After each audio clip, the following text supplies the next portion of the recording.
अस्सलामुअलैकुम। जीत की सोच में खुशामदीद। मैं हूं आपका मेज़बान लुकमान अली। पाकिस्तान सुपर लीग जारी और पाकिस्तान सुपर लीग में आज दो मैचेस हुए और दोनों मैचेस बहुत मुख्तलिफ हुए हैं क्योंकि कराची में जो मैचेस हो रहे हैं वो बिल्कुल उसने पाकिस्तान सुपर लीग को लाहौर में होने वाले मैचेस से बिल्कुल मुख्तलिफ कर दिया है, बिल्कुल तब्दील करके रख दिया है। मैं आपके सामने रखता हूँ पेशावर ज़ल्मी और कराची का जो मैच हुआ वो आपके सामने रखूंगा। और उससे पहले वाला match Islamabad United versus Lahore Qalandars. पहले खेलते हुए आज लाहौर कलंदर्स ने 100 रन किए, यानी कि कलंदर्स आज बिल्कुल ही सही मानों में वो कलंदर बनकर नजर आए और 100 पर आउट हो गए। उसके बाद सिर्फ 10 ओवर्स में इस्लामाबाद यूनाइटेड ने ये टारगेट हासिल कर लिया, सिर्फ एक विकेट के नुकसान पर, और ज़बरदस्त तरीके से इस्लामाबाद यूनाइटेड ने लाहौर कलंदर्स को शिकस्त दी। दूसरा मैच जो अभी कुछ देर पहले ख़त्म हुआ है उसमें पेशावर ज़ल्मी ने पहले बैटिंग करते हुए पाकिस्तान सुपर लीग 2026 PSL 11 का सबसे बड़ा टारगेट सेट किया, यानी कि 246 रन और सिर्फ 3 विकेटों के नुकसान पर किए। और वो कराची किंग्स जो इस टूर्नामेंट को बहुत अच्छा खेल रही थी, हार नहीं रही थी बल्कि जीत रही थी, आज पेशावर ज़ल्मी ने उसे शिकस्त का मजा चखाया है। ना सिर्फ शिकस्त दी है बल्कि यूं कहिए कि बुरे तरीके से शिकस्त दी है। 246 का टारगेट 247 करने थे और तो 87 पर पूरी टीम आउट हो गई है, ऑल आउट हुई है कराची की टीम। 16 ओवर्स तक खेली और 87 रन ही बना सके। और ये देखिए कि इनके दोनों ओपनर 0 पर आउट हुए हैं और फिर बाद में भी किसी ने रन नहीं किए। सिर्फ आजम खान ने 27 बॉल पर 25 रन किए हैं और बाकी प्लेयर्स में से 7 बैग 14 रन किए और इसके अलावा कोई डबल फिगर में दाखिल नहीं हो सका। और क्या कमाल की बॉलिंग की है। इफ्तिखार अहमद ने 2.1 ओवर्स में 3 विकेटें हासिल की हैं और फिर इसी तरह से 3 विकेटें हासिल की हैं सुफियान मुकीम ने। वही बात है कि इनके से आगाज़ करते हैं कि लाहौर कलंदर्स और इस्लामाबाद यूनाइटेड ने आखिर क्या किया है कि सिर्फ 100 रन पर आउट किया लाहौर कलंदर्स को और फिर वो टारगेट हासिल कर लिया। ये देखें जी, 104 रन कर दिए 100 के जवाब में और शाहीन 11 को शिकस्त का सामना करना पड़ा है। चलें अब हमाद सदीकी साहब से इसका आगाज़ करते हैं जी। हमाद साहब, सब पहले मैच की बात करें, लाहौर कलंदर्स की बैटिंग सिर्फ 100 रन ही बना सकी और दूसरी जो चेस करने वाली टीम है वो भी उसी पिच पर खेली, लेकिन उसने तो कमाल कर दिया, सिर्फ एक विकेट के नुकसान पर टारगेट हासिल कर लिया। क्या हुआ लाहौर कलंदर्स को? थैंक यू, बहुत बहुत शुक्रिया। देखें, ट्रू रिफ्लेक्शन है, मैं कहूंगा कि T20 क्रिकेट की, जहां बैट्समैन के पास ना पेशेंस है, ना टेम्परामेंट है, ना टेक्निक है, कि अगर लेट से आप 200 या 240 जिस आज हुआ नहीं कर सकते तो आप कम से कम इतना टोटल बोर्ड पे लगाएं कि आपकी कम से कम, वो कहते हैं ना, इज्जत रह जाए। या आप ये नेट रन रेट का जो एंड में हम दिखाएंगे अभी, वो इफेक्ट ना हो। मैच तो आप हार रहे हैं लेकिन गेम अवेयरनेस ये होती है कि 20 ओवर्स दोनों टीमें, आज पहले मैच में भी और दूसरे मैच में भी, टीमें 20 ओवर भी नहीं खेल सकती। ये है T20 क्रिकेट, कि जहां बैट्समैन पे जरा सा अगर टेस्ट हो जाए ना उसका, तो वहां वो एक्सपोज हो जाता है। जहां उसको प्लेसिड पिच मिल जाएगी तो वहां तो वो इस तरह मार रहा होगा जनाब, उसके आगे बॉलिंग कोई नहीं है। लेकिन जहां अच्छी बॉलिंग नजर आई, जिस तरह हम देख सकते हैं पहले मैच में इमाद वसीम पाकिस्तान की जानिब से भी खेले, और जब तक खेले मुझे ये नहीं समझ आई कि सारी दुनिया के एक्सपर्ट्स जो हैं, जो रिसर्च वर्क करते हैं, इमाद वसीम बॉल को टर्न नहीं करते। बहुत रेयर होता कि वो बॉल को टर्न करे। ज्यादातर आम बॉल जो है वो स्किट करता है और गुजर जाता है। और बैट्समैन थ्रू आउट, मैं कह रहा हूँ उनके करियर के, उनको लेफ्ट आर्म लेग स्पिनर के तौर पे खेलते हैं और 1 विकेट। इतनी मीन बॉलिंग कि 4 ओवर में सिर्फ 13 रन दिए, 3.25 रन। कैप्टन को और क्या चाहिए, इतनी जबरदस्त बॉलिंग एनालिसिस। और फिर उसके साथ बाकी बॉलिंग फिगर आपके सामने ही है। शादाब खान ने भी 2 आउट कर लिए। फील्डिंग बहुत अच्छी थी इस्लामाबाद यूनाइटेड की। वो हमेशा से इसीलिए कहा जाता है कि catches win matches. Blinder of a catch, stunning catch पकड़ा कैप्टन शादाब खान ने, और नजर आ गया कि यार ये टीम वाकई खड़ी हुई है। और बहुत छोटे टोटल 100 रन कुछ भी नहीं होते। 100 रन 20 ओवर में 100 रन 5 की औसत पे। और फिर बैटिंग इतनी जबरदस्त की। मोहम्मद हारिस का मैं पहले कह रहा हूँ 2-4 प्रोग्राम में, कि कोई ब्रेन ही नहीं है, आपको समझ ही नहीं आ रही कि किस तरह विकेट इनिंग का आगाज करते हैं। और पहली बॉल दूसरी बॉल पे आप चाहेंगे मैं छक्का लगा दूंगा, नहीं है पॉसिबल। जब तक कि आपकी आई सेट नहीं होगी, आपकी फॉर्म नहीं होगी, उसके पीछे रन्स नहीं लगे होंगे, आप इस तरह नहीं खेल सकते। विकेट थ्रो कर दी लेकिन वो चल गए। उसके बाद क्या जबरदस्त बैटिंग करते हैं कॉनवे के साथ। फाइक ने अच्छी बैटिंग की और 93 रन की पार्टनरशिप सिर्फ 50 गेंद में, जहां कॉनवे ने 59 और 34 रन बनाए।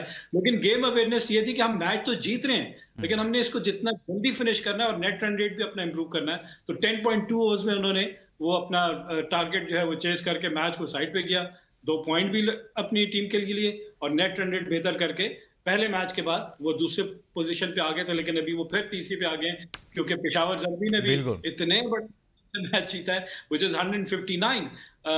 इस्लामाबाद यूनाइटेड ने एक और रिकॉर्ड ये था कि जो मार्जिन ऑफ विक्ट्री है उसमें रिमेनिंग बॉलिंग की है, उनमें 4 बॉलर्स ऐसे थे जिन्होंने 4 की इकोनॉमी या उससे कम की रन्स पे रन्स दिए हैं। तो आप जब रन्स रोकते हैं आपको विकेटें मिलती हैं, ऑब्वियसली ये बात, और खास तौर पे जब T20 क्रिकेट आप खेल रहे होते हैं तो वहां पर आपको और ज्यादा मुश्किल होती है। जब आप 2-3 डॉट बॉल्स खेलते हैं, तो अब्दुल्ला शफीक वाला एक बहुत अच्छा कैच था, लेकिन उससे पहले अगर हम उस ओवर को देखें तो 2-3 डॉट बॉल्स आई हुई थी। तो Abdullah Shafique tried to miss that long off fielder, लेकिन वो बहुत अच्छा कैच शादाब खान ने पकड़ा। लेकिन रिस्क जब लेते हैं बैटर्स तो वहां पर प्रॉब्लम होती है, लेकिन कई बार आपको थोड़ा सा खुद को अप्लाई करना पड़ता है। आप ये देख लें, आज भी जब शुरू में पहले ही ओवर में हारिस आउट हो गए, लेकिन उसके बाद बाबर और मेंडिस ने जो पार्टनरशिप लगाई, चलें उस मैच पे बाद में बात करेंगे, लेकिन एक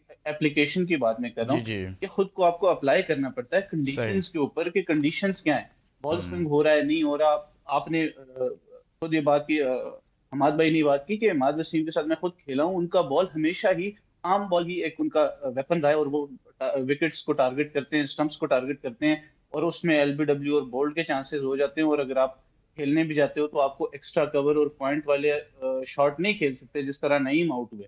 तो आप दोनोों तरफ देखें तो बॉलिंग बहुत अच्छी हुई, लेकिन लाहौर कलंदर्स के बैटर्स की कुछ शॉट्स ऐसी थी कि चलें 1-2 आउट हो गए, आप सही 100 में भी पीछे हैं, लेकिन एटलीस्ट आप 140 145 लगाओ, जिस तरह कल हैदराबाद किंग्समैन ने लगाया। उनके भी बहुत जल्दी आउट हो गए थे, लेकिन उन्होंने बीच में पार्टनरशिप्स लगाई और 145 किया। और वहां पर भी जिस तरह अभी अहमद भाई बात कर रहे थे कि बहुत जरूरी होता है कि आप हमाद भाई हैं सर, हमाद सिद्दीकी साहब है हमारे साथ। सर हमाद सिद्दीकी साहब ने ये कहा कि बॉल्स खेलना बहुत जरूरी होती हैं। कल 10 बॉल्स इमेजिन कि जी जी हैदराबाद किंग्समैन ने उन 10 बॉलों पे 10 रन बनाए होते तो कल इसमें जो रिजल्ट है वो शायद डिफरेंट होता। तो आपको अप्लाई करना पड़ता है खुद को। लेकिन आज की जो बैटिंग थी वो बिजार थी लाहौर कलंदर्स की जानिब से, कि मैं पहले दिन से ही ये कह रहा हूँ, मैं हमाद भाई के साथ एक और प्लेटफॉर्म पे भी था, मैंने वहां पे भी ये बात की थी कि लाहौर कलंदर्स का जो मिडिल ऑर्डर है वो इसी तरह है जैसे पाकिस्तान का मिडिल ऑर्डर है, और उनको प्रॉब्लम्स रहेंगी जब ऊपर आपके पास फखर जमान भी नहीं है, और फिर मिडिल ऑर्डर आपका ऐसे है कि वो चल गया तो चांद तक, ना चला तो शाम तक। तो फिर आपको ये चीजें देखनी पड़ेंगी। आप ये भी देख लें कि जब से कराची लग शुरू हुआ है, उससे पहले भी लाहौर तो एक मैच में 127 पहले भी कर चुका है, तो उनकी बॉलिंग स्ट्रॉन्ग रही है हमेशा से, लेकिन बैटिंग में उनको काम करना है। बैटिंग उनकी स्ट्रॉन्ग है। चलिए हम अब बात करेंगे जो लास्ट अभी मैच हुआ है ना, वो मैच बहुत डिफरेंट है और उसमें बहुत सारी बातें हमने करनी है। उसकी वजह ये है, एक तो ये कि कराची भाई हार ही नहीं रहा था किसी से। पेशावर ज़ल्मी ने कहा कि आए ना ज़रा इधर, हम आपको बताते हैं कि मैच हराया कैसे जाता है, और उन्होंने हरा कर दिखाया है। इसके अलावा जो सबसे आम बात है वो है बाबर आजम ने रिकॉर्ड्स पर रिकॉर्ड्स बनाए। पहले इस मैच की मैच समरी दिखा दें और उसके बाद बाबर आजम की आज बैटिंग दिखाएं और कुशाल मेंडिस की दो ज़रा दिखाएं स्टैट्स, और फिर हम डिबेट को ओपन करते हैं और उसके रिकॉर्ड्स भी हम बताएंगे। देखें जी, 246 रन पहले बनाए थे 3 विकेटों के नुकसान पर, और फिर कराची किंग्स को 87 रन पर आउट कर दिया। बाबर आजम ने आज अच्छी इनिंग के लिए दिखाएं जी।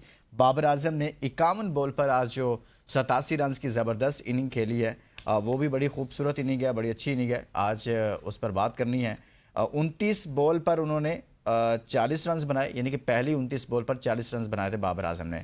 दूसरी जो लास्ट 22 बॉल हैं उस पर उस बाबर आजम ने 47 रन बनाए हैं। तो ये आज बाबर आजम की ये इनिंग रही है। दिखाएंगे बाबर आजम, ये देखें जी, कुशाल मेंडिस और बाबर आजम दोनों की इनिंग। कुशाल ने भी अच्छा खेला है और क्या कमाल की इनिंग खेली है कुशाल मेंडिस ने। 109 रन किए 52 बॉल्स पर, स्ट्राइक रेट उनका 209 था, और 14 चौके लगाए, 4 छक्के लगाए हैं, और एक ज़बरदस्त पार्टनरशिप हुई है। उससे पहले कि मैं हमाद सिद्दीकी साहब का कमेंट लूँ, बाबर आजम ने आज कुछ रिकॉर्ड्स बना दिए हैं, मैं वो भी अपने नाज़रीन तक को बता देता हूँ। एक तो ये है कि दोनों ने एक ज़बरदस्त पार्टनरशिप की है, और इससे पहले यानी कि ये PSL की सबसे बड़ी पार्टनरशिप है कुशाल मेंडिस और बाबर आजम के दरमियान। और इससे पहले बाबर आजम और शजील खान ने ही 176 रन्स की ये एक पार्टनरशिप लगाई थी और उसके बाद ये बड़ी पार्टनरशिप है। इसके साथ साथ बाबर आजम ने आज जो रिकॉर्ड्स बनाए हैं उनमें मैं आपको बताऊं, बाबर आजम ने 87 रन की इनिंग के दौरान T20 क्रिकेट की तारीख में तेज तरीन 12,000 रन बनाने का क्रिस गेल का रिकॉर्ड तोड़ा है। इसके साथ साथ ज़ल्मी की जानिब से 50 रन से ज़्यादा रन की सबसे ज़्यादा इनिंग खेलने का रिकॉर्ड भी तोड़ा है। बाबर आजम ने T20 क्रिकेट में 338 मैचों में तेज तरीन 12,000 रन बनाने का रिकॉर्ड भी बनाया है, जबकि वेस्ट इंडीज़ के अजीम बैटर क्रिस गेल के 345 मैचों में ये रिकॉर्ड बनाया था। बाबर ने 11 सेंचुरियां और 99 निस सेंचुरियां बनाकर 12,000 रन का एजाज़ हासिल किया है। इसी तरह और भी बहुत सारे रिकॉर्ड्स हैं, जैसा कि कामरुन अकमल ने 15 मरतबा 50 रन की ज़्यादा इनिंग खेलने का रिकॉर्ड बनाया था। बाबर ने पेशावर ज़ल्मी की जानिब से सबसे ज़्यादा 50 रन की इनिंग खेलने का से ज़्यादा रन इनिंग खेलने का रिकॉर्ड बना दिया है। तो ये और भी बहुत सारे हैं, बड़ी तवील फहरिस्त है। जी हमाद सिद्दीकी साहब, सबसे पहले तो हम इस मैच की मुकम्मल डिटेल पर बाद में जाएंगे, लेकिन बाबर आजम पर बात करना ज़रूरी है। इससे पहले वाले मैच में भी उन्होंने कुछ रन्स किए थे, लेकिन यह था कि भाई बॉल्स बहुत ज़्यादा खेली, मैच रन्स बहुत ज़्यादा नहीं किए, यानी कि मैच फिनिश करना चाहिए था, कुछ सवालात थे। आज की इनिंग उनकी कैसी नज़र आई आपको? कुशाल पर हम बाद में बात करते हैं। देखिए, टिपिकल बाबर आजम की इनिंग है कि आपने 20 ओवर्स बैटिंग करनी है, आपने टिल द एंड इनिंग को कैरी करना है और आपके अराउंड बाकी बैट्समैन बैटिंग करते रहेंगे। ये बाबर आजम का रोल।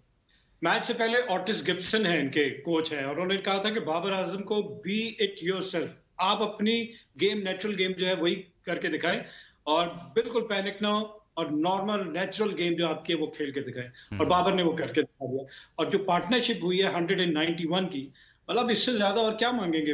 हाईएस्ट पार्टनरशिप हिस्ट्री है पाकिस्तान सुपर लीग की, किसी भी विकेट की। और हमें नजर आया कि 27 चौके और 11 छक्के out of 246, 174 run in boundaries. तो इतना इन दोनों ने खेला है। और उसमें आपको आपको अगर मैच के बाद इनिंग ब्रेक में निक नाइट जो ब्रीफ कर रहे थे बाबर और कुशाल मेंडिस की, कि ज्यादा पावर हिटिंग नहीं कर रहे थे। आपको नजर आ रहा था मेरिट पे खेल रहे हैं जहां का बॉल है, लेकिन एंगल्स के साथ, एंगल को किस तरह मनूवर करना है, बॉल को गैप में किस तरह डालना है, ये उनकी गेम की स्किल्स थी दोनों की।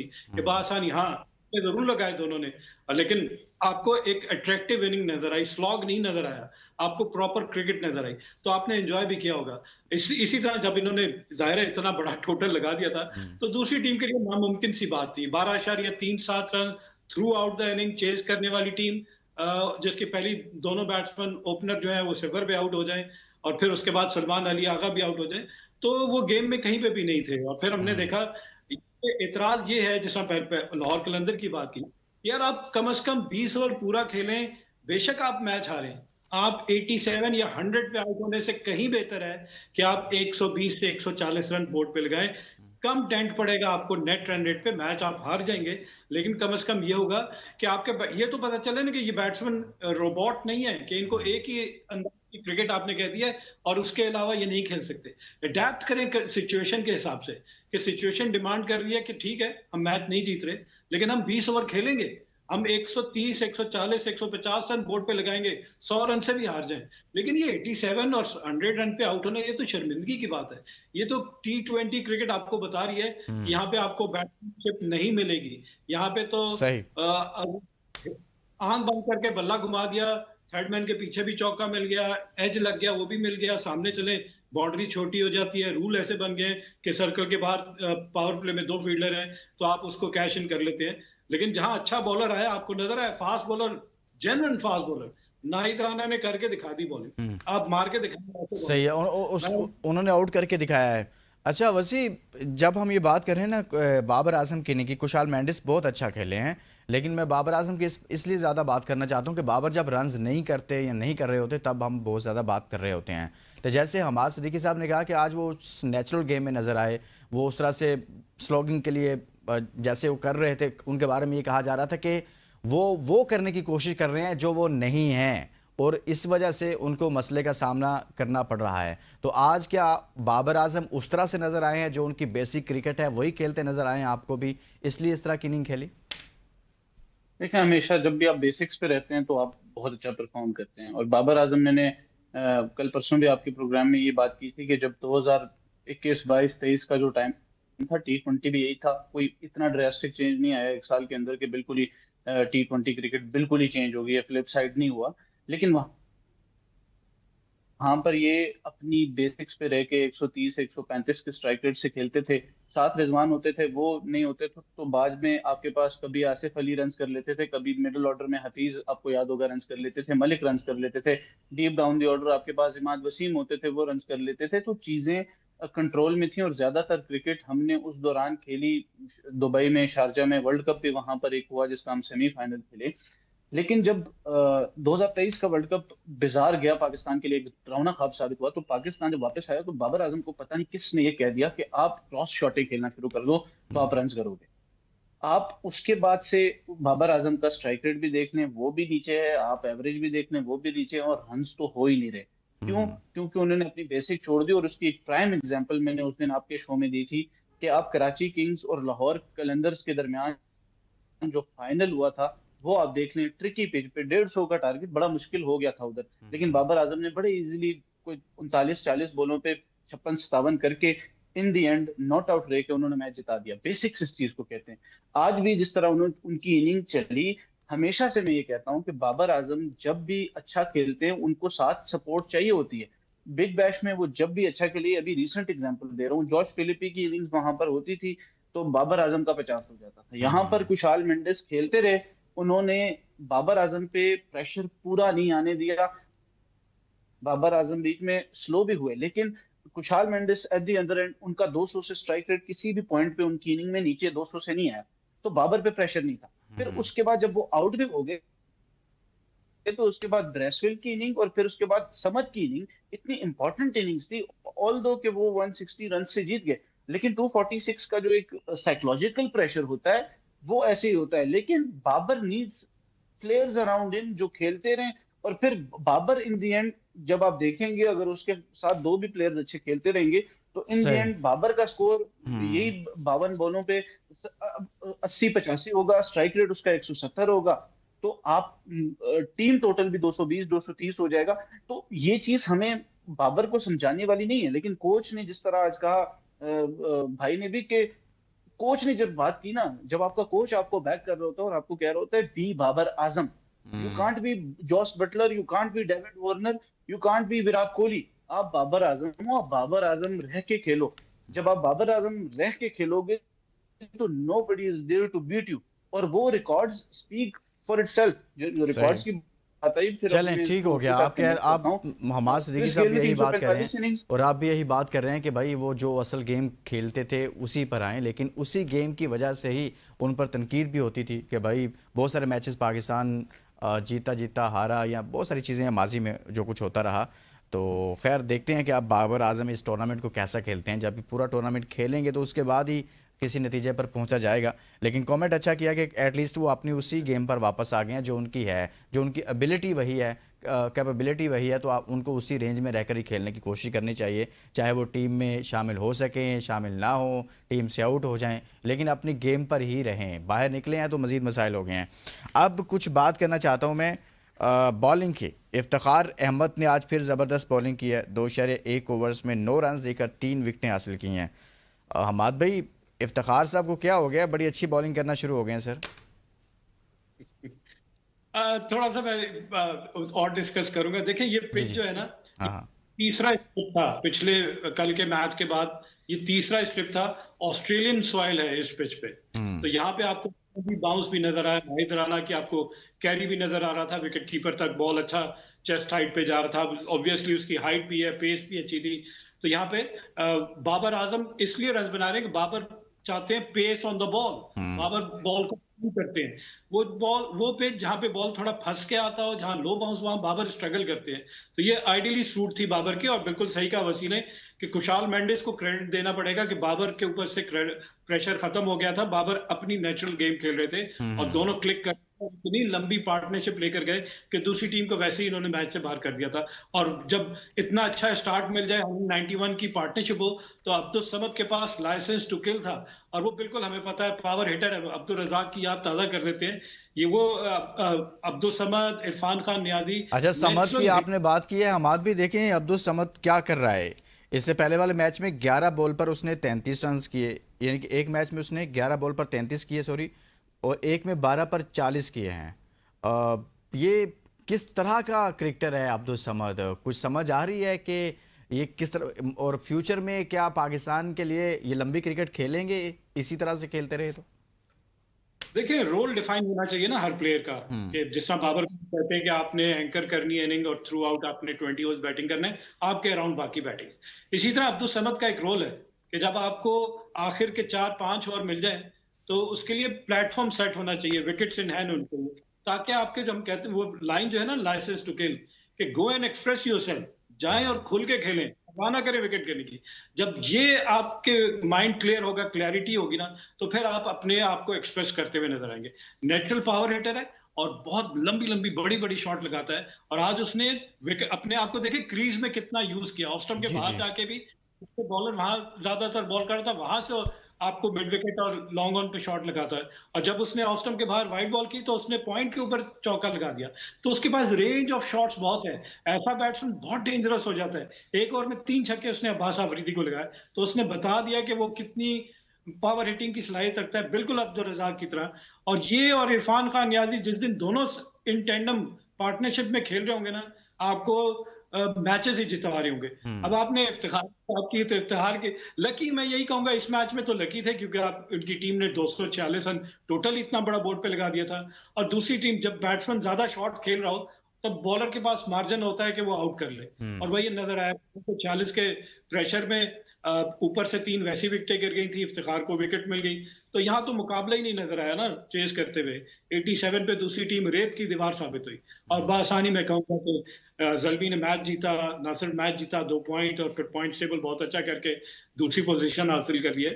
तो आज का मैच पेशावर जल्बी को क्रेडिट दे दें, बासानी, जिसको सही। कहते हैं क्रश, एक आसानी से मैच जीत गए, बासानी से। अच्छा, एक चीज डोमिनिक कॉक ने हाईलाइट की, वो ये कि कराची किंग 3 लगातार मैच जीतने के बाद उनका जो गैप आया ना, उनका ये मोमेंटम टूट गया। हाँ और दूसरा सर, सारे मजे और करने चले गए थे, कोई अपने मुल्क चला गया था, कोई कहीं पर चला गया था, उन्होंने कहा भाई मजे करो, रेस्ट करो, हम तो, हमें कोई हरा ही नहीं सकता। लेकिन पेशावर ज़ल्मी के मैचेस कम हुए थे, उनको पेशावर ज़ल्मी का भी आइडिया नहीं था कि पेशावर ज़ल्मी कैसी टीम है, और ख़ास तौर पर बाबर आजम का नहीं पता था कि बाबर आजम ये टूर्नामेंट कैसा खेलने वाले हैं। एक ब्रेक लेते हैं, ब्रेक के बाद वापस आते हैं।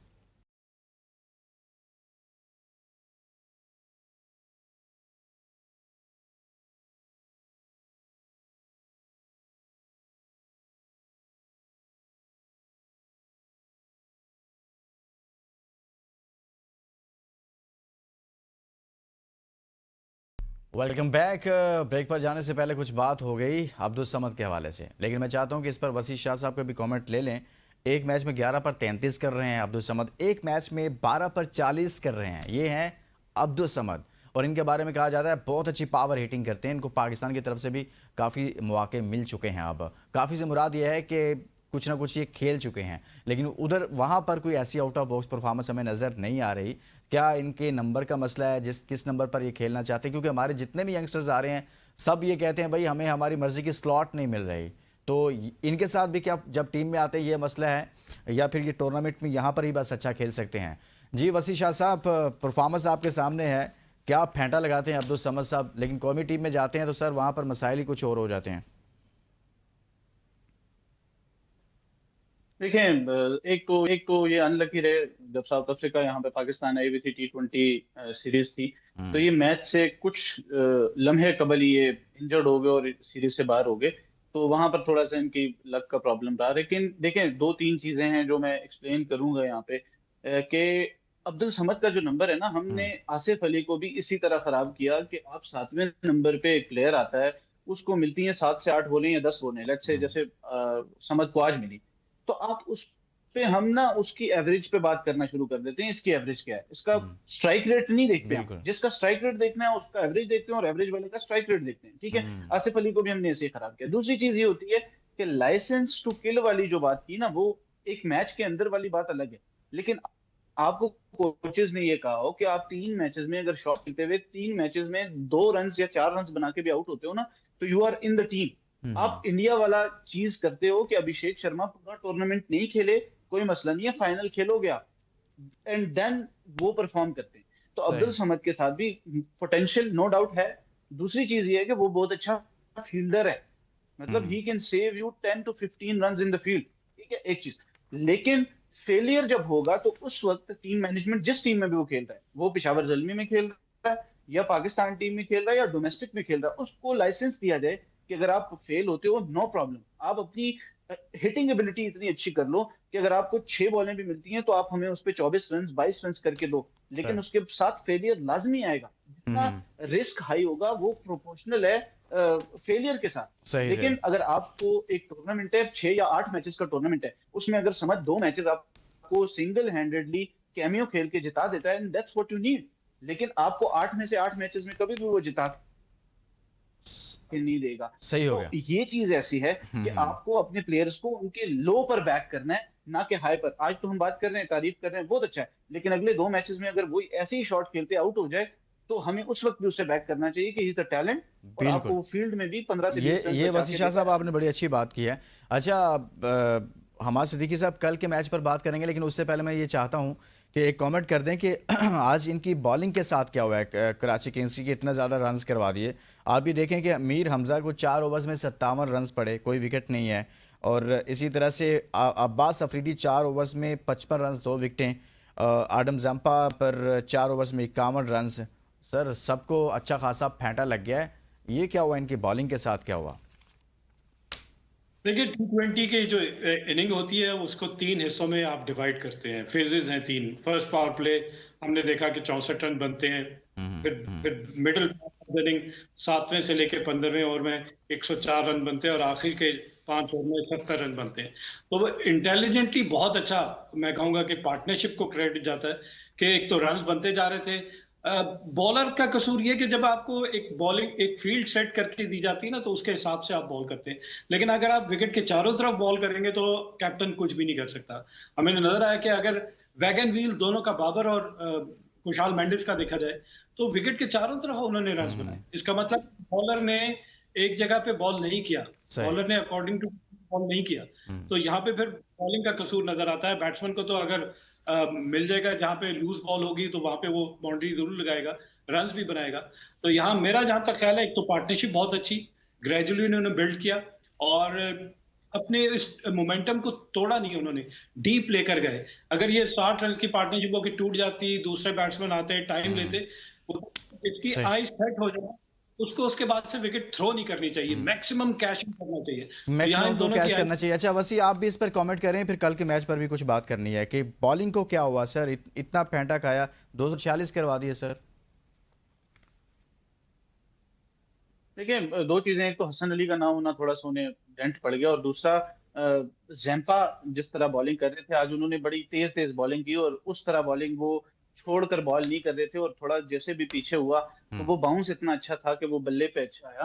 तो हसन अली का ना होना, क्योंकि वो एक फॉर्म में थे, और हसन अली ऊपर से आपको 1-2 विकेटें भी लेके दे देते थे, और फिर उसके साथ आपके जैम्पा जब बॉलिंग नहीं करेंगे जब भी कराची के लिए, तो उनके लिए प्रॉब्लम्स होंगी। लेकिन वन ऑफ परफॉर्मेंस से मुझे ये लगता है कि कराची किंग्स अब कराची गई है, थोड़ा सा प्रॉब्लम उनका ये हुआ है कि प्लेयर्स सारे स्कैटर्ड थे, वापस आए हैं, जेल इन हुए हैं, तो कराची हैव अ टीम के वो बहुत अच्छा परफॉर्म कर सके। लेकिन आज का जो प्रॉब्लम था वो ये था कि हसन अली नहीं थे, और थोड़े उन्होंने वेवर्ड बॉलिंग मुझे लगता है की है। लेकिन credit to Babar Azam and Kusal Mendis, जिस तरह उन्होंने बैटिंग की है, दैट बैटिंग वाज फ्लॉलेस। मुझे नहीं सही। लगता कि वहां पे उन्होंने कोई भी चांस दिया किसी भी बॉलर को, उन्होंने मेरिट पर खेला और बहुत अच्छा किया। जी, पॉइंट्स टेबल है जी, अगर है तो दिखाएं ज़रा कि पॉइंट्स टेबल पर इस वक्त क्या सूरत हाल चल रही है। क्योंकि पॉइंट्स टेबल मुल्तान सुल्तान्स ने मेला लूटा हुआ है और मुल्तान सुल्तान इस वक्त राज कर रही है। पहले नंबर पर है, 5 मैचेस खेले हैं, 4 जीते हुए हैं और 8 पॉइंट्स हैं इनके। दूसरे पर पेशावर ज़ल्मी है, 4 मैचेस खेले, 3 जीते हैं, 1, और इसके साथ साथ 7 पॉइंट्स हैं इनके। इस्लामाबाद यूनाइटेड तीसरे नंबर पर है 7 पॉइंट्स के साथ। कराची 6 पॉइंट्स के साथ चौथे नंबर पर है। लाहौर 5वें नंबर पर 4 पॉइंट्स के साथ। कोयटा ग्लैडिएटर्स 6ठे नंबर पर है 2 पॉइंट्स के साथ। और नीचे आपकी और मेरी सबकी फेवरेट टीमें हैदराबाद और रावलपिंडी हैं। हैदराबाद 7वें नंबर पर है, माशाल्लाह से 4 मैच खेले हैं, कोई एक भी जीतने की जहमत नहीं की। 8वें पर रावलपिंडी है, उसने भी कसम खाई हुई है, 4 मैचेस खेले हैं, जीता कोई भी नहीं है। कल फिर पिंडी का मैच है, आ जाएं भाई। रावलपिंडी और कोयटा ग्लैडिएटर्स का मैच है। इसमें कुछ दिखाएं जी दोनों तरफ से। अगर ये देखा जाए बैट्समैन कौन अच्छा परफॉर्म कर रहे हैं। रिजवान, मोहम्मद रिजवान जो कैप्टन है रावलपिंडी के, क्या कोई अच्छी परफॉर्मेंस देकर अपनी टीम को मैच जितवा सकेंगे। हसन नवाज ने कोयटा ग्लैडिएटर्स की तरफ से इस टूर्नामेंट में 4 मैचेस खेले, 158 रन हैं, जबकि सैम बेलिंग ने रावलपिंडी की तरफ से 4 मैचेस खेले, 139 रन हैं। विकेट्स दिखा दें जी, कौन ज़्यादा विकेटें ले रहा है दोनों टीमों की तरफ से। अबरार अहमद हैं कोयटा ग्लैडिएटर्स से, 4 मैचेस में 6 विकेट्स हैं। मोहम्मद आमिर 4 मैचेस में 5 विकेट्स रावलपिंडी की तरफ से। जी हमाद सिद्दीकी साहब, कल Quetta Gladiators versus Rawalpindi, sir कोई पिंडी मैच जीतेगा या नहीं जीतेगा? हमें कोई किरण नजर आ रही है? कोई लगता है कम बैक करेगा टूर्नामेंट में, या बस अब कल भी ऐसे ही रिजल्ट आएगा जैसे पहले आए हैं? देखिए, क्रिकेट है, एक इंडिविजुअल भी आपको मैच जिता सकता है। इनको अपना थोड़ा सा बैटिंग ऑर्डर शफल करना पड़ेगा। फिर जिस तरह रिजवान को नीचे आना पड़ेगा। मैं नहीं समझता कि रिजवान आउट ऑफ फॉर्म तो है। अगर आपको स्टार्ट पावर प्ले में स्टार्ट ही ना मिल सके तो बाकी आने वाले बैट्समैन क्या रिजल्ट दे सकते हैं। मोहम्मद आमिर के साथ बेन सीयर्स आ रहे हैं, नसीम शाह की रिप्लेसमेंट, तो देखते हैं वो कैसा परफॉर्म करते हैं। इसी तरह कोयटा ग्लैडिएटर्स की बात की जाए तो दोनों का तकरीबन एक ही है। कोयटा ग्लैडिएटर्स स्टार्ट अच्छा करती है, लेकिन उसके बाद से फिर कैरी ऑन नहीं कर पा रही। पिच और उसके बाद से टॉस बड़ा वाइटल होगा। मैच अगर इसी पिच पे हुआ जो कि ऑस्ट्रेलियन सॉइल है, तो फास्ट बॉलर्स को असिस्टेंस मिलेगी। तो क्या quality fast bowler Mohammad Amir अपना इम्पैक्ट डाल सकेंगे, ये देखना पड़ेगा। अभी तक मोहम्मद आमिर इकोनॉमिकल तो थे पहले मैच में, दूसरे मैच में 40 रन दे दिए, लेकिन मोहम्मद आमिर को अगर जरा सी भी पिच में असिस्टेंस हुई तो आपको डिफरेंट मोहम्मद आमिर नजर आएंगे, क्योंकि हमें पता है क्लास है, उनका कैलिबर है, बॉल की मूवमेंट करते हैं, पेस। आप कह रहे हैं मोहम्मद आमिर को कुछ करना पड़ेगा? वजीर शाह साहब, कोयटा भी कोई बहुत स्ट्रॉन्ग टीम नहीं है, एक ही मैच जीता है उसने भी 4 मैचेस में से। एक शॉर्ट कमेंट कीजिएगा कि पिंडी को आखिर क्या चेंज करना चाहिए, क्या करना चाहिए कि वो कोयटा जैसी टीम को तो हरा दे जो अभी टूर्नामेंट में 4 में से सिर्फ 1 मैच जीती है। सर शॉर्ट कमेंट कीजिएगा। मैं 100% एग्री करूंगा भाई के साथ कि उन्हें बैटिंग ऑर्डर चेंज करना पड़ेगा, बिलिंग्स को थोड़ा ऊपर भेजना पड़ेगा। मुझे ये लगता है कि रिजवान को 3 पे बारी करनी चाहिए। कामरान वो नहीं हो सकता सर। मोहम्मद रिजवान साहब कभी भी नहीं आएंगे नीचे वाले नंबर पर। यही लड़ाई तो पिछले 4 साल से लड़ी है, अब ये नहीं हो सकता। वसीर साहब, आपने ऐसा कमेंट किया, मुझे अब क्लोजिंग के लिए जाना है भाई, ये होना ही नहीं है। बहुत शुक्रिया वसी भाई, आपका बहुत शुक्रिया। हमारे सिद्दीकी के साथ मौजूद थे। और कल कोयटा वर्सेस रावलपिंडी मैच खेला जाएगा, देखते हैं कि पिंडी जीतता है या नहीं। इजाज़त दीजिए।